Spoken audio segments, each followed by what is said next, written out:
I think I've come up with an intro. Oh, really? Yeah. This Tell me what sounds you like think it's about like this. staged. What do you mean? You saying I came up with an intro and I'm like, oh, really? Oh, your response was staged? Yeah. Oh, was it staged? No. No, we haven't rehearsed this. Okay, tell me what you think about this. This is our short intro in progress. We're workshopping it. Welcome to the Self-Help Hangover Podcast, where New Age, free-spirited Megan and her skeptical but somewhat religious father, Kirk, review popular self-help media to sort out the good from the bad. And then we can swap in other things like, well, I'll leave it to surprise you for future episodes, to sort out the from the you know? We could really be creative, figure out what we're sorting. I love it. Awesome. Let's do it. Okay, let's do it.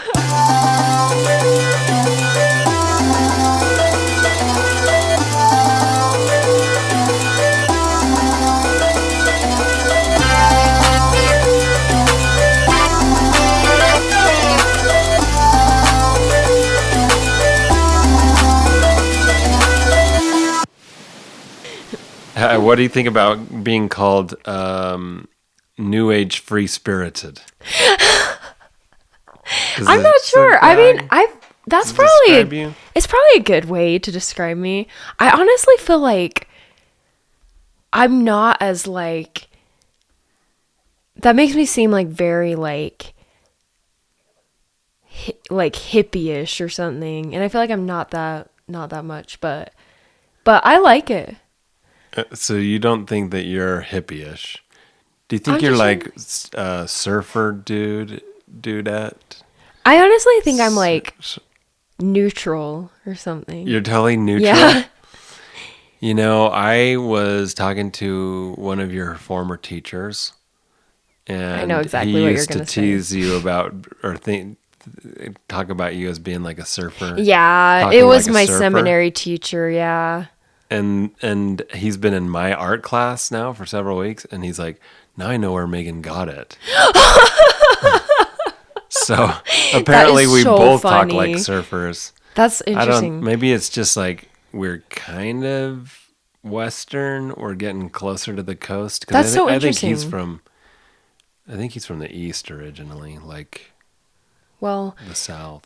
Well, let us know in the comments if you think we sound like surfers or not. Honestly, I'm so insecure about my voice, like so much. So that's one of the reasons I'm trying to get into podcasting, because I'm trying to like get more used to listening to my voice and like fix things that I don't like about it. So. Okay, well, yeah, nobody likes listening to their voice. I think that's true. But anyway, I think that you're using less filler words now than you have in the past. I'm trying to. I think you're doing a great job. Thank you. So congratulations, Megan. Thank you. Not only are you using fewer filler words than the past, but you're also graduating from college this very week. It's so exciting. Yeah, we're totally excited for you. I'm so excited. So we've spent 2 episodes on Chapter 7 because it is a long chapter with lots of lists. But I think we're going to bring it to a close with this episode. So let's finish off Chapter 7. Basically, did you have a chance to review any of the material for today, Megan, or were you busy studying? Honestly, so I listened to Chapter 7, I think it was like 2 weeks ago, so I'm super rusty on it. I've been so busy with finals, so I haven't been able to look over it again, so I'll have to have my dad read it and then kind of remember. Did you get up to some of the later chapters at all? I think I got up to, let's see, what did I get up to? So I think I got up to Chapter 9. Okay. Yeah. Well, Chapter 7 is called Organized Planning. We've already been through a bunch of lists. I would say the end of this chapter might be called An Ode to Capitalist America. You know what I'm saying? Yeah. You agree with that? Yeah. Basically, what he asks is, now that we've analyzed the principles of by which riches may be accumulated, where can we find opportunities to accumulate riches? And the answer is, what do you think? I'm so sorry. I can't The remember. answer is the United States of America. Oh, yeah. Okay. The United States of America. Here we have, and I'm reading, this is a quote. Here we have freedom of thought, freedom in the choice and enjoyment of education, freedom in religion, freedom in politics, freedom in the choice of a business, profession, or occupation, freedom to accumulate and own without molestation, and this is in all caps, all the property we can accumulate, back to regular type, freedom to choose our place of residence, freedom in marriage, freedom through equal opportunity to all races, freedom of travel from one state to another, freedom in our choice of foods, and freedom to, again, all caps, aim for any station in life for which we have prepared ourselves, uncaps, even for the presidency of the United States. So it's basically like the American dream that he's talking about. I think so. Yeah. What do you think about that? I mean, not to get like too political, but that There's a lot of politics in this part of the chapter. Yeah, so that's true. You can get political. I mean, obviously, like, if you are born and raised in America, you have a lot more opportunity than someone who was not born and raised in America coming to America. And it's kind of freaky how a bunch of people who are coming here to study and work are getting kicked out right now. yeah, it is. And like sent to prisons that aren't even their country of origin in some cases. It's crazy. And like minor infractions, like one guy got a violation because he was on it with a group of people that were fishing at a church activity. Oh my and he gosh. lost his study visa doing a PhD. It's awful. It's so terrible. But they were able to reverse that. But Thank God. Yeah, that's awful. yeah, so there's a lot of stuff going on right now. Yeah. This was also written in 1937, before like the civil rights era. So for him to say also freedom, equal opportunity to all races, I think Equal opportunity to all races, is especially back interesting. then. That's a crazy thing to say. Like, that's just not true. But I think that what we can say is that the U.S. has the biggest GDP in the world, gross domestic product. We have like the most commerce of any nation. Yeah. Right? Like we have enjoyed these freedoms for many decades, and it has been the land of opportunity, and it hopefully for many years will remain a land of opportunity for so many people. So I'm just trying to think if there's anything else that we should mention about that paragraph. I mean, I don't, again, freedom in politics. We could talk about the efforts that there are currently to make it harder for people to vote. Yeah. And then freedom in marriage. Most of us have that freedom, but also right now a lot of families are being separated that have due to citizenship issues. Also, in the 1930s, there was definitely not gay marriage. That's true. And in fact, there was not even interracial marriage in many Oh my places. gosh. Yeah, that's ridiculous. So, he is speaking from his own experience and probably not tuned into some of the experiences of other people. Yeah. he talks about the cost of living in America. So back when he wrote this book, back in 1937, guess how much it cost to buy a grapefruit juice Like for 30 breakfast? cents or something. 2 cents. 2 cents. Wow. Rippled wheat breakfast food from a Kansas farm. How much do you think that is? Wait, sorry. What was it? Rippled wheat breakfast food from a Kansas farm. I don't know. 2 cents. 2 cents. Okay. Tea from China, 2 cents. Bananas from South America, 2.5 cents. Toasted bread from a Kansas farm, 1 cent. Fresh country eggs from Utah. That seems really random. But he did have some Utah connections. He was involved in that movie, the Korean. Oh my gosh. Yeah. I didn't even know about that until someone DM'd me about that. It's in the Wikipedia about it. There's like a Book of Mormon based movie that he was helping produce or something, and then That's it so went crazy. south like so many of his other projects. But fresh country eggs from Utah, 7 cents. Sugar from Cuba or Utah. Did you know that Utah was a producer of sugar? No. I think more from beets rather than from cane. 0.5 cent.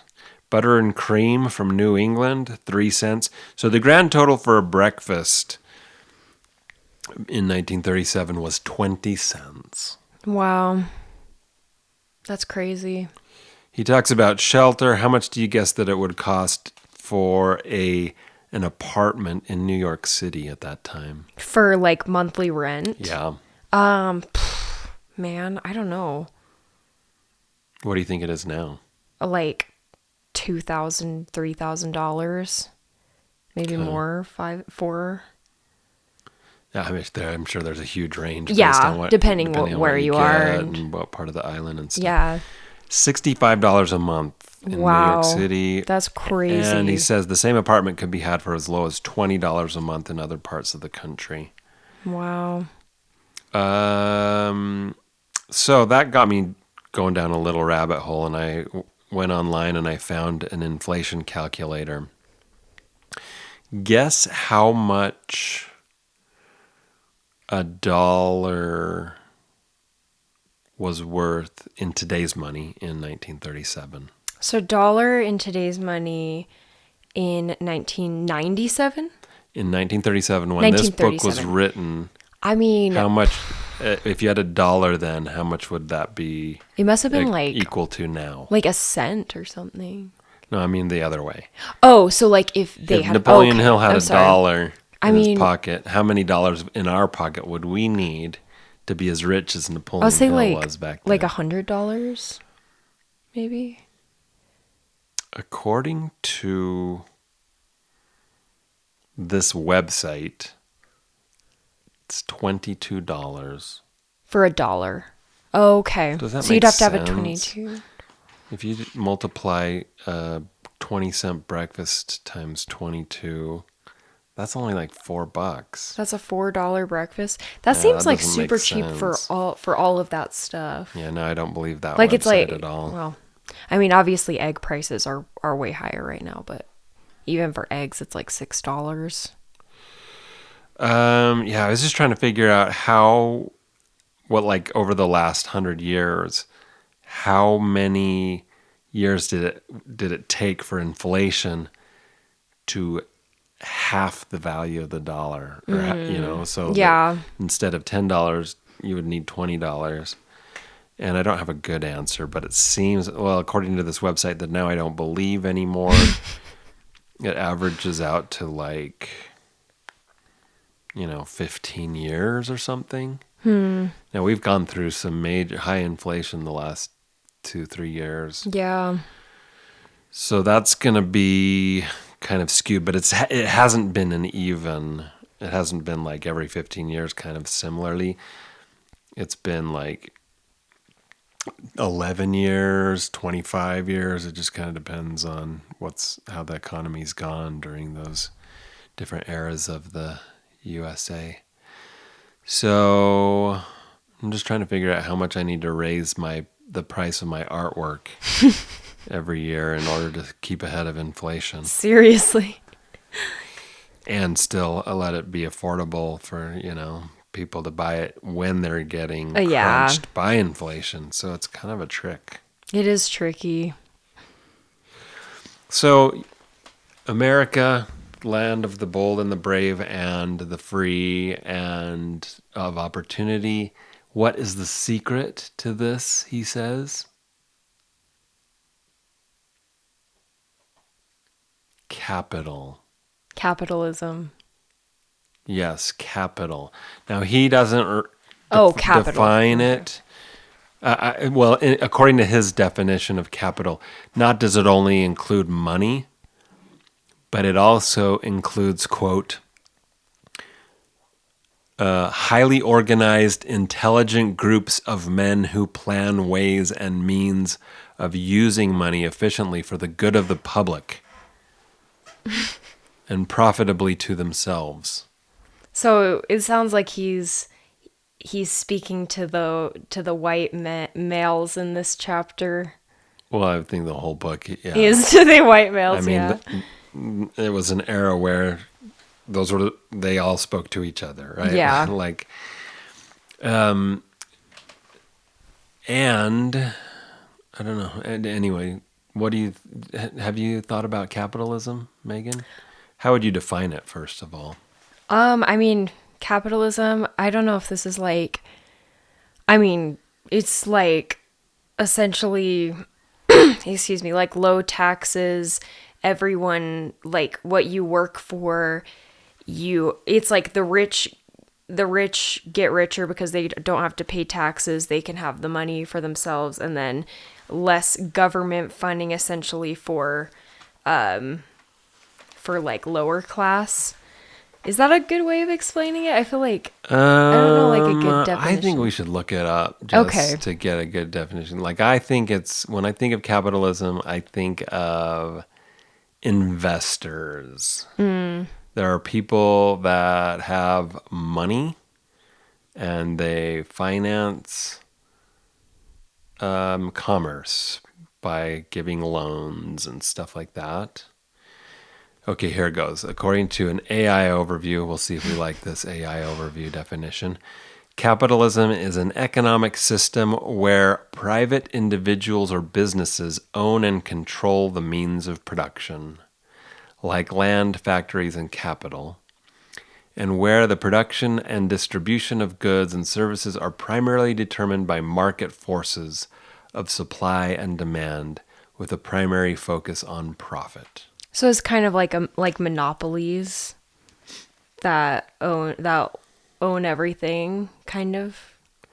I don't think it. Well, to the extent that, and we'll talk about this in a later chapter, I think. But to the extent, or maybe it's this chapter, to the extent that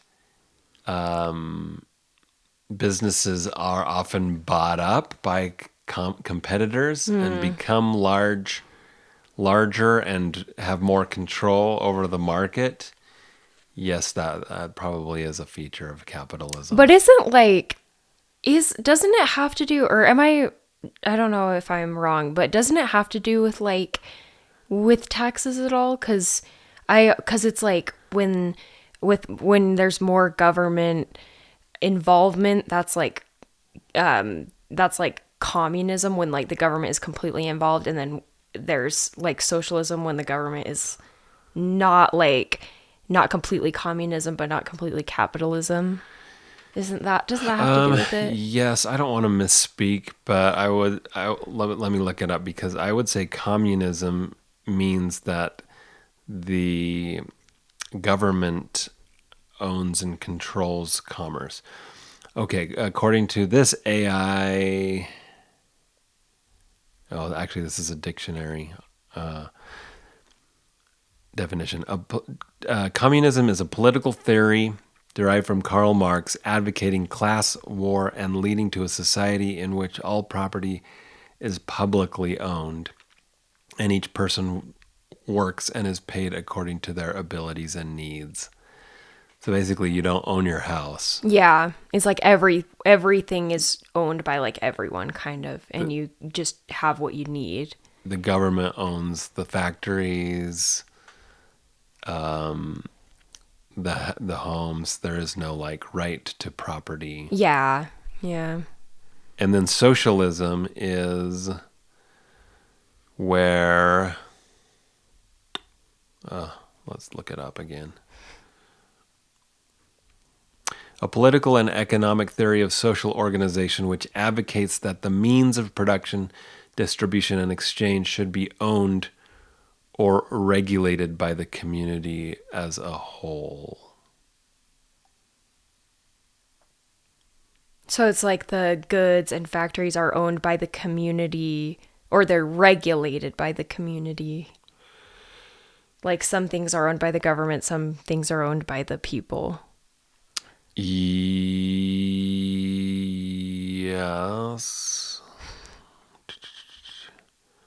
I'm looking for a good distinction between them. You can look it up and see like the difference and distinctions and things like that. Socialism, there's varying degrees of socialism. Like the right wing thinks that any social programs are against the free market.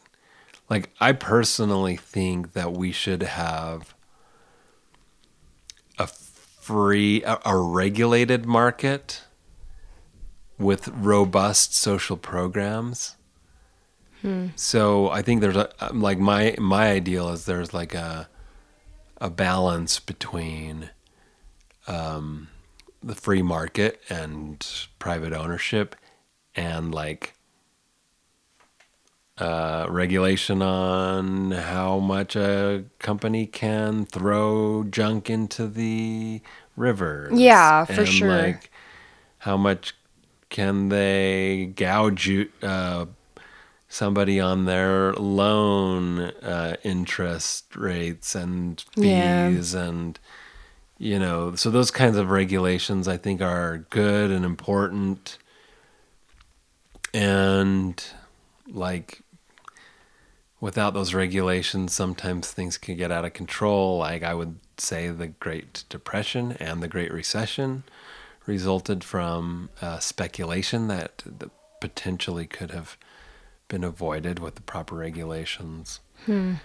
So anyway, I am not an economist. Yeah. I'm not a historian, but that is my quick 2 cents. Those are my 2 cents, yep. Which I own. And the government doesn't own. Just kidding.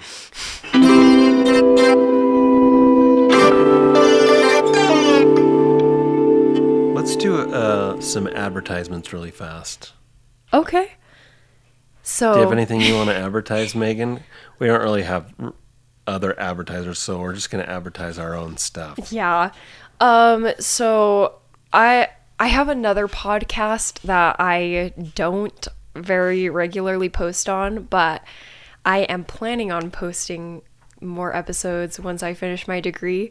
But it's just called the Meg's Fitness Podcast, and you can follow me on Instagram at megs.fitness. How do you spell Megs? Oh yeah, so it's Maegs. So yeah, it's a little weird. Maegs Fitness. Megs.fitness on Instagram? Yep. And do you have a separate Instagram account for your podcast? I do, yeah. It's Megs. It's just Megs Fitness Podcast. No periods or spaces.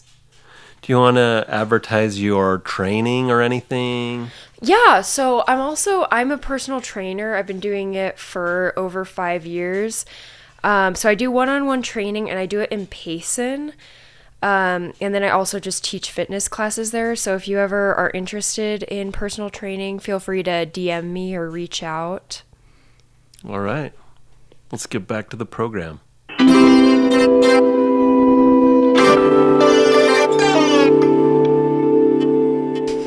Okay, so here is something that he's like, if without capital, right? You could try to build a society without capital. But for example, if you wanted tea, you would have to make a trip to China or India. And unless you're an excellent swimmer, you would become rather tired before making the round trip.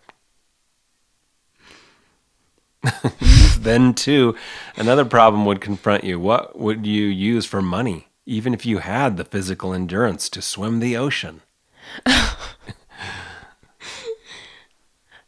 So, what do you think? What is your response to that, Megan? So, I mean, that's an interesting way to think about it. Like, I don't know what to say about that. It just feels like a little bit like I mean, I feel like he's like right, but it feels a little bit silly to say it like that or something.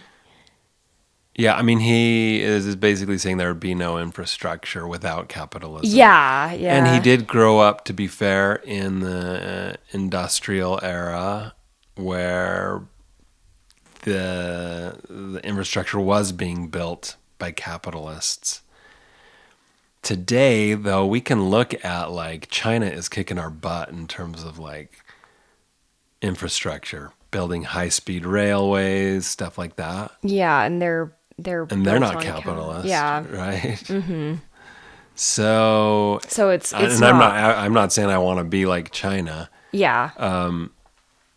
And some would say that it's the socialists that are making it hard for us to build in the U.S. It's these social programs. It's like labor and the cost of labor and like the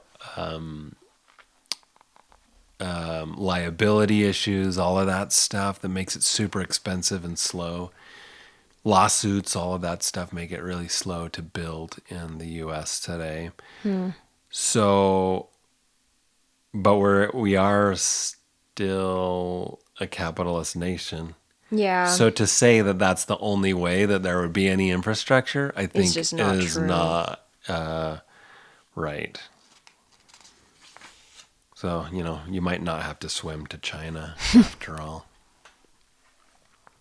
I'm quoting, for more than 20 years, it has been a somewhat popular and growing pastime for radicals, self-seeking politicians, racketeers, crooked labor leaders, and on occasion religious leaders to take potshots at, all caps, Wall Street, the money changers, and big business.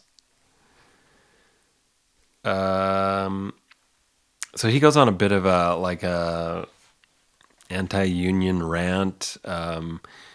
People, he's definitely not happy with people who are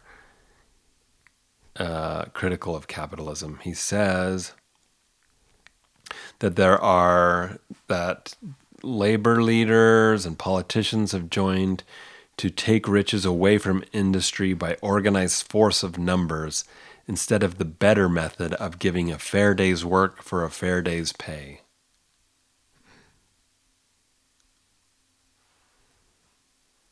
Do you think that I'm just trying to imagine like the percentage of people working hard receiving a fair day's work or not a fair day's work? Yeah. I know, seriously. I mean, yeah, that's A fair day's pay, I think is what I meant to say. yeah. I mean, that's very very privileged of him to say. Where there's like the wage gap with women especially and also just minorities as well.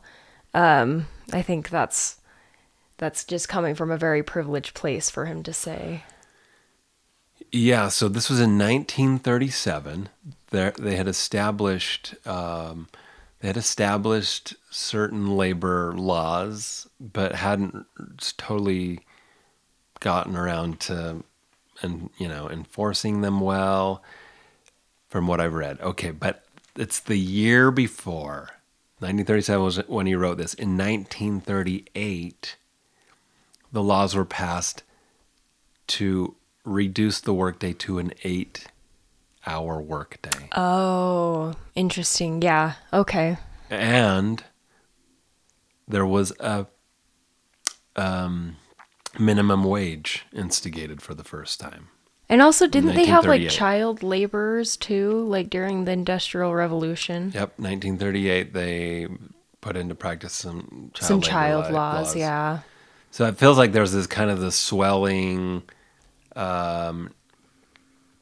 movement to put in some labor protections and regulations. And he was upset about that. It feels like he's kind of against those. Wow. So yeah. what do you think the first minimum wage was Let's in see. 1938? Like $1? 25 cents an hour. 25 cents? Wow. All right. Well, what do you think about this? I'll try to kind of selectively, I'll skip around a little bit, but I'll read from the book. No system has ever been created by which men can legally acquire riches without giving in return an equivalent value of one form or another. I mean, I think like, yeah, so like no man has ever acquired riches without giving the equivalent. I mean, that sounds like, it sounds like an idealistic idea. Sounds reasonable. Well, I think what he's saying is that capitalism is the law of nature, right? Oh, And there's no system that can bypass it where you can get rich without giving an equivalent value. But I can think of several. Bitcoin is the one that comes to yeah. mind right now. There's all kinds of pump and dump absolutely. schemes. Yeah, there's so many schemes where people like get rich quick kind of thing. Like like Andrew Tate's like he has this like Hustlers University Where he teaches kids to pimp out girls. Well, yeah, he like sells this course for like becoming an alpha male, but then it's like an MLM if you buy into it. So it's like you have to like sell it to your friends kind of thing. Yeah. So, Well, you could, if you believed in this and in Andrew Tate, you could argue that he's providing something to these young people. men. Yeah. Yeah. And so that therefore he deserves, because he's giving an equivalent value to them, he he deserves the riches that he's earning from them. Now, like I'm not an Andrew Tate fan at all, so I don't want to give that impression. But I would just say, like, when you're pumping and dumping a Bitcoin, or like in the old days, there were penny stocks where you basically inflate the value and then cash out, and then it crashes. You're basically taking away from people without giving them. Well, yeah, that's like, a value, or weren't like right? all like the Wall Street penny stocks guys all scammers? Pretty much, not maybe not all of them. I have no idea. But from what I've seen from the Wolf of Wall Street. Oh, is that where you get your? That's where I get my that's where I get my information. Just Jordan Belfort in The Wolf of Wall Street. It wasn't like the other guys. The other guys seemed like chumps that were just like not really getting anywhere. Oh, really? Okay, so maybe it wasn't everyone then. Okay. Well, sorry for generalizing. That's okay. We can, anytime you want to bring it back to Leonardo DiCaprio, I'm okay with that. Okay. So he says there's a principle known as the law of economics. So he's basically saying this is the nature of the natural law, right? And he says it has an all-seeing eye and a perfect system of bookkeeping. There's no cheating this law. Yeah, I think that's definitely not true. Just based on like all the examples we've given so far, people can make money without giving the worth, providing the worth, and on the contrary, people can have something of worth and not get rich. Okay. So I don't think it's I just that simple. One of the things that I love about this idea is that, like, if you embrace it, then you just plan on giving people, like, exceeding what you're. Yeah, like like you giving plan on people the giving best people value. great value, right? Yeah, I do like that because, yeah, I think if you're selling someone, you should be trying to give them the best value that you can for what they're paying you. Yeah. Yeah. Great. Yeah. We agree with you on that, Napoleon. Okay, cool. All right. But I don't agree with him on this part. He says,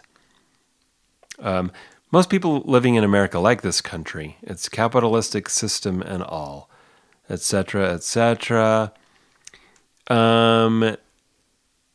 If you do not like this country, its capitalistic system, its boundless opportunities, all caps, you have the privilege of clearing out. Oh my gosh. This is so like if you don't like this president, then I'll help you pack your bags. Yeah. Yeah, we see that a lot in the US, but also I see it a lot in Utah. Oh yeah, You know, it's people are like, huge. oh, It's Utah like stinks, the politics stink. Yeah. And people are like, go back to California. Oh yeah, you post anything like no, and people will be so racist too. It's like you post something about like something you don't like about the country, and maybe you're like from like a foreign place, and they'll be like, go back to your country or something. People have no shame saying that kind of stuff. And they say it to people who aren't from a foreign place. Yeah. Like maybe they're 4 generations back. Yeah, their like from ancestors Mexico or came something. from- Yeah, and they have like a little bit darker complexion. Yeah, any number of places. Yeah, there's a Yeah, lot no, of... people have no shame lot telling of- you to go back to where you came from. Yeah, it's pretty crazy. Yeah. And just because you are trying to, like, I think a lot of motivations for criticizing something is to try to make it better, right? Yeah, I think you can have complaints about something because it's not perfect. I love living in America, and I'm grateful that I was born in America, but I can still be upset about things that are happening in the country. Or even if you're not upset, just trying to make it better, right? Yeah. Like we try to maintain and improve things that we love, Yeah. right? Well, we're always trying to make progress, and the world is progressive, so you have to talk about things to make progress in the world. So he says, if you don't obey the law of economics, what happens then? Well, if a lot of people join forces to get some, more than they earn or whatever, then comes the dictator with well-organized firing squads and machine guns.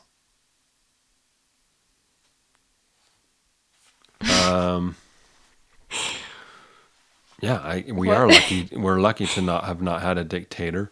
Yeah. Yeah. Okay, so he's saying if we don't have capitalism, then we would be ruled by a dictator. Yeah. Okay, so he's saying those are the only 2 options. I think you could make that assumption. Yeah, he doesn't give a lot of room for any other options there. Yeah.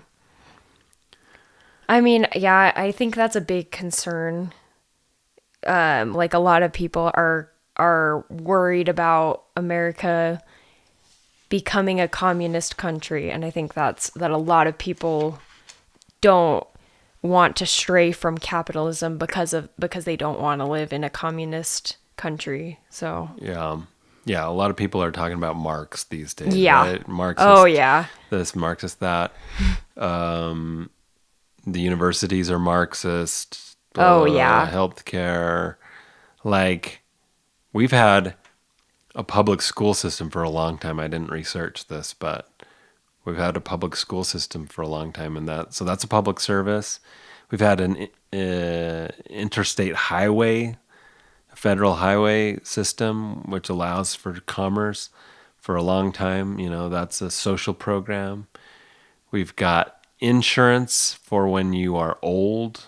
Yeah. Social Security, that's being debated right now. So many programs that make our lives better than they've ever been, right? Like Yeah. we might not be at the top of education these days, or even like mortality, age of death and things like that. We're falling behind some nations, but it is because of advances in medicine. A lot of times those are partnerships. It's interesting to see people get so excited about Elon Musk, for example, when so much of his wealth has been through public-private partnerships. So the government is funding, like our tax Yeah. dollars are funding so much of what he's been able to do. Well, And yet, yeah. People thi- love him. I think part of the frustration is the government is doing things that we don't want our tax dollars to go to, right? Yeah. Like if you're more liberal leaning, you want your taxes to go to social programs and not to war or defense, Yeah. right? Where if you're more right leaning, you don't want it to go to education or the arts. You want it to go to defense, military. military and things like that. And so, Which is so silly because it's like Elon Musk's whole business is about making the environment, the air cleaner, which is something that's so not of conservative priority. sorry, say that again. Like Elon Musk's whole business is like with the Teslas is having cleaner air and like for the environment, and that's not like what right-leaning people usually care about.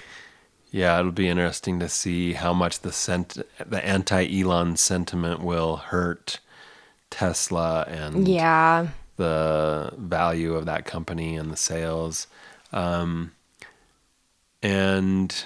was I was going to say something. I can't remember.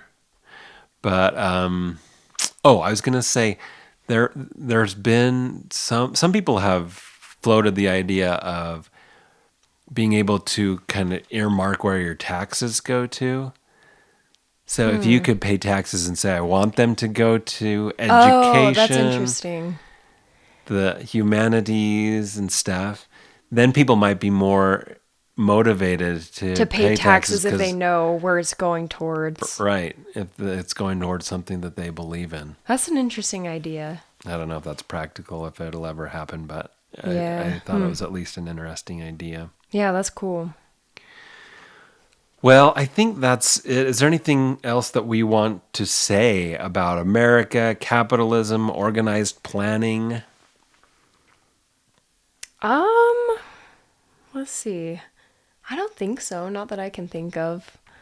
I'll just put a plug in for social services. Like when I was getting started when Amy and I were starting on our business and we were very poor, we had tax credits that helped us out.